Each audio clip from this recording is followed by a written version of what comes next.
Okay, so we can start items now. What we'll do though, before we move on to any sort of storage, is go to the is saved page and just make them show up here. And this is actually a very small amount of work. So we'll go to the saved saved screen, which you already created. And I'll go down to my container style and I'll get rid of these two. So the align items and the justify content. And I'll also change the color of the background to colors, add the import for that, gray background. So if I save that and go to the saved items page, you see we get this gray background now, which matches this color down here. I will also add some padding underneath that too. So padding is going to be 10, just so we get a bit of space from the edges there. So in there, we just want to add the flat list, just like we did on the previous page. So if I go back to the home screen and scroll down, we have our flat list, which renders the items. This one here, I'm just going to copy that. So copy that and paste it in here. I'm going to replace that saved screen text. So I'll put that in here. I'll fix the spacing. Now, of course, we need to import flat list from React Native, so add the import for that. And then also import translation result. Look at me, I'm adding the imports. Usually I just wait until it crashes before I add the imports. And then of course we also want the saved items. So I'll go to, where are we? If I scroll up to, do we get the saved items in here? And let me just check. I don't think we actually do. We'll go to the translation result. And I'm going to get the saved items this way. So I'm getting the saved items from there. And I'll go to the save screen.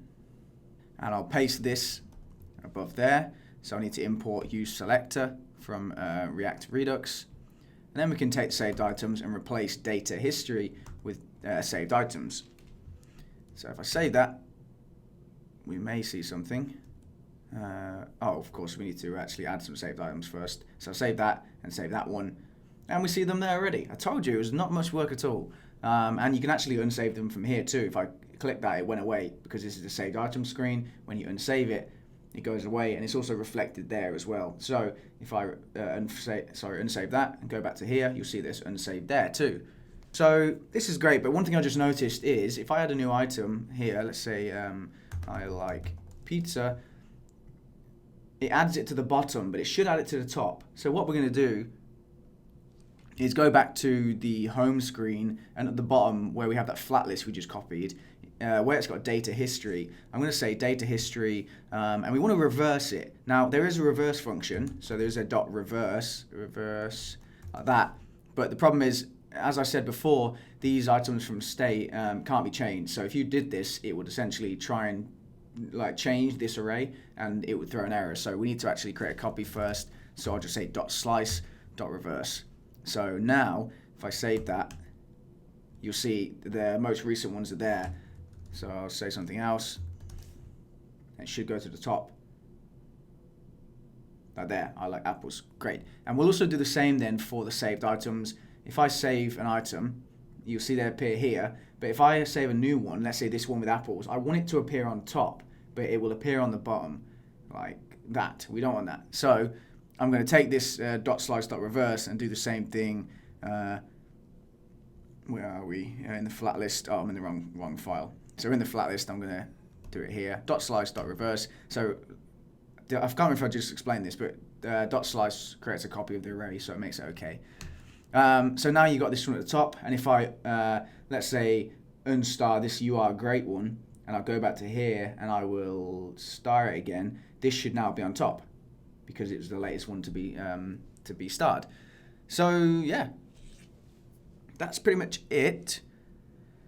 But let's do one more thing real quick, and that's just taking care of the scenario where there's nothing there. At the moment, it's just a blank screen. What I will do is say if saved items dot length, so checking the length of the array, equals 0. So if there's no items in the array, essentially no saved items, we'll just return view, and in there, inside that view, I'll add a text block, and I'll just say nothing to show. I mean, you can do what you want here. Maybe you want to add an icon or something, but I'll just write nothing to show. So now we've got that text there. Looks awful, so let's take care of that.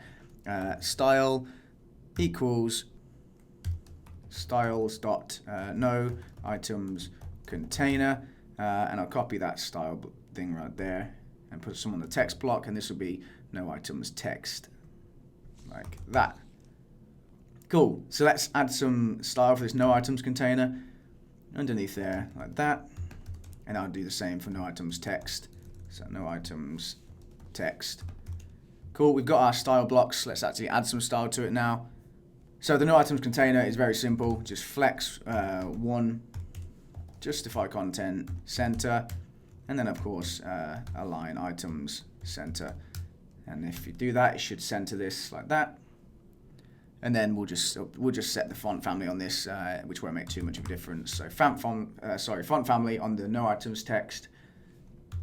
We'll set this to regular, and then finally, just letter spacing is going to be 0.3. And that is it. We'll leave it there. Like I said, maybe you want to add some fancy little icon or picture or whatever if there's nothing there. But yeah, that'll do for me. And we're done with that page.